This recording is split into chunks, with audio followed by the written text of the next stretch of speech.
Hey YouTubers, what's up? It's me, yours truly. I am back to post a quick video response to Teddy's 200 subscribers ringwear contest. Um, Teddy, aka Finaliciousness. It's a very cool name. But he put up a cool video about a week or so ago, just kind of sharing his excitement about his 200 subscribers on his channel.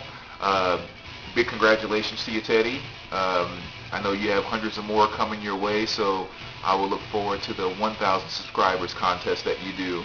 But just wanted to kind of jump in on the contest, say congratulations, and then also share what you were asking about, which was a ringwear contest, which I believe, if I recall, it was just kind of sharing an album that has ringwear, kind of has a bit of a story to it, and that whole thing. So I pulled out what I could remember. And in case anybody's wondering, I always want to mention this is what's playing in the background. Testament, The New Order. Got in a bit of a headbanging mood this afternoon, so decided to throw that on. Definitely my favorite Testament album.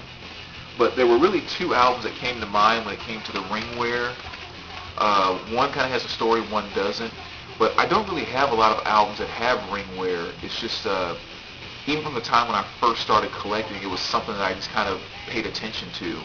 And the few that I had that were pretty rough, I've gotten rid of them over the years and replaced them with, better copies and that type of thing. So I don't have a ton of ringwear in my collection.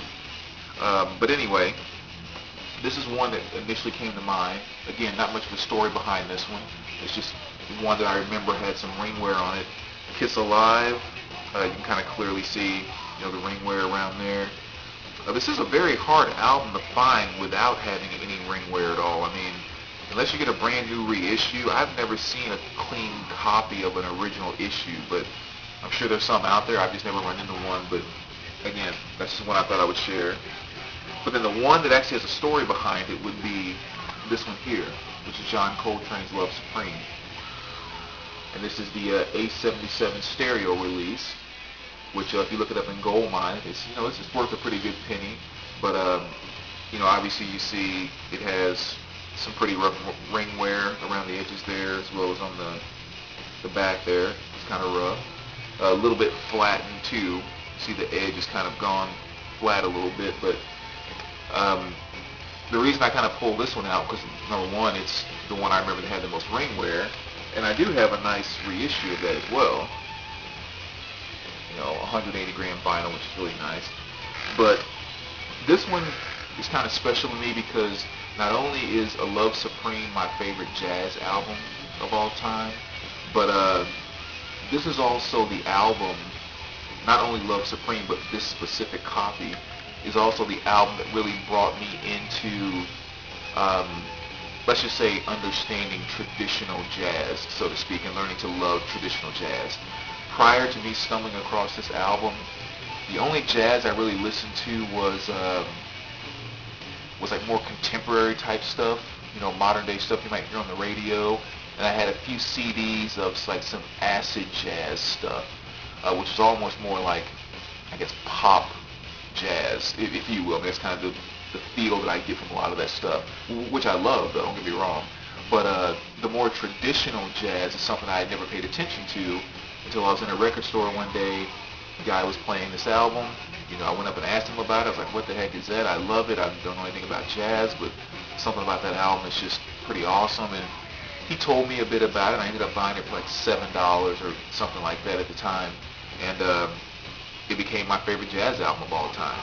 And so it was really this album that really introduced me to, learning more and hearing, Monk, Adderley, Davis, Mobley, just kind of Amos on down the line. I never listened to any of that stuff until this came about. So that's kind of the story behind this particular album. It's, like I said, really the first traditional jazz album I ever bought, and it's great stuff. So anyway, there's my my response to the ringwear contest. Again, Teddy, congratulations on 200 subscribers. I'm sure we'll be seeing a lot more of your stuff. I know you have a ton in your collection there. I also caught your room tour video the other day.